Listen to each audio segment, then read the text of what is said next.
संशय तेरो सब ही मिटाऊं, 52 अक्षर मैं संसारा, नी अक्षर सो लोक पसारा।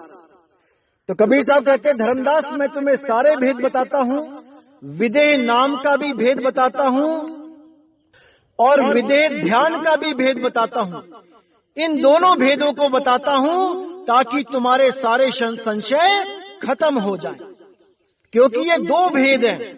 जब तक आप दोनों भेद को प्राप्त नहीं करते आप मुक्त नहीं हो सकते। कौन कौन से दो भेद? एक नाम विदेह, एक ध्यान विदेह। नाम विदेह का मतलब होता है कि वो धुन कैसी है, वो सतनाम की धुन कैसी है, और ध्यान विदेह का मतलब होता है कि ध्यान कहां लगाना है। तो इन दोनों को जब शिष्य को समझा दिया जाता है तो उसके सारे संदेह खत्म हो जाते हैं। जैसे कोई अंधा है, उसको अपने पिता की आवाज का पता है, तो उसके आगे 10 लोग भी बोले बेटा मेरे पास आ जाओ, मेरे पास आ जाओ, अलग अलग दिशाओं में खड़े होके, तो वो अपने पिता की आवाज पहचान के उस तक पहुंच सकता है। अगर वो अपने पिता की आवाज नहीं पहचानता तो वो किसी के भी पास चला जाएगा। इसी तरह दोनों भेद का होना बहुत जरूरी है। अगर ये दोनों भेद आपके पास नहीं है तो आप कभी मुक्त नहीं हो सकते, नहीं हो सकते। तो साहिब कहते हैं, धर्मदास मैं भेद बताऊं, संशय तेरो सब ही मिटाऊं, 52 अक्षर मैं संसारा, नी अक्षर सो लोक पसारा। कि ये 52 अक्षरमय संसार है, सब 52 में उलझे हुए धर्मदास, उस नी अक्षर को कोई नहीं जान पाया, कोई नहीं जान पाया।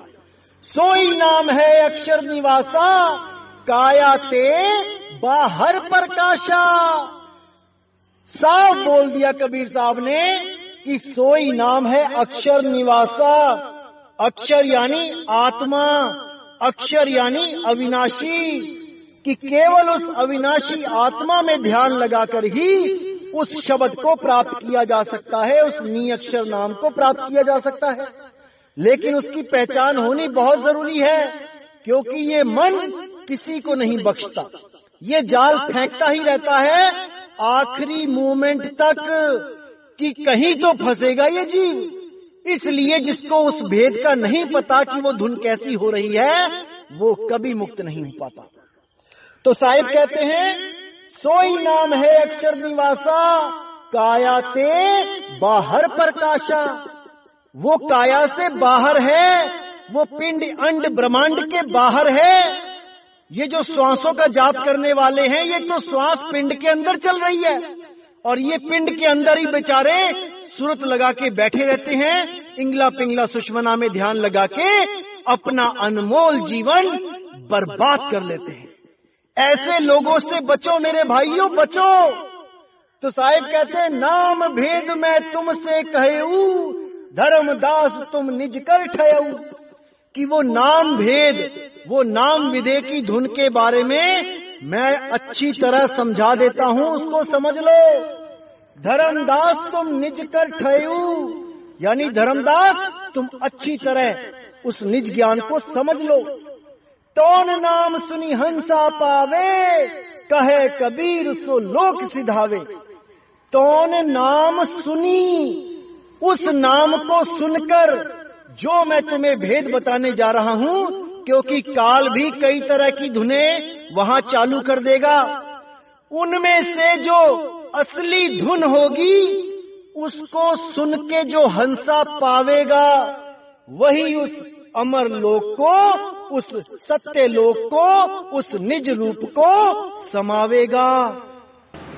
जो उस नाम को नहीं जानता कि उसकी धुन कैसी होती है, वो बाकी काल के अधूरे काल के जाल में फंस जाता है, वो कभी नहीं निकल पाता। इसीलिए साहिब ने बोला, इन दोनों भेद को अच्छी तरह समझ लो। पहला ध्यान विदेह, दूसरा नाम विदेह। इसीलिए साहिब ने साफ बोल दिया, नाम विदेह और ध्यान विदेहा, दो लख पावे मिटे संदेहा। ये दोनों को लखना पड़ेगा, तभी संदेह मिटेंगे, नहीं तो नहीं।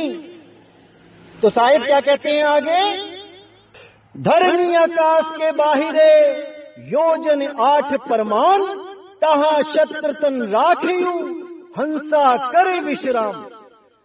कि धरती और आकाश के बाहर योजन 8 प्रमाण, तहा छत्र तन राखियु, वहां पर तान के रखो सुरत को, हंसा करे विश्राम। ये योजन 8 प्रमाण ये तब बताया जाता है जब गुरुजी नाम देते हैं किसी भी शिष्य को, तब उसको अच्छी तरह समझाया जाता है कि धरनी आकाश से बाहर योजन 8 प्रमाण क्या होता है। मैं यहाँ पे YouTube पे नहीं बता सकता, लेकिन इसका भेद हम नामदान के वक्त बताते हैं ताकि कोई संशय ना रहे और उस सुरत को असली ठिकाना मिल सके, वो सार शब्द मिल सके जहाँ पे समा के ये हमेशा हमेशा के लिए मुक्त हो सके। तो मेरे भाई हर चीज को अच्छी तरह समझना है, क्योंकि ये अनमोल जीवन है, इसको ऐसे बर्बाद नहीं करना किसी के पीछे।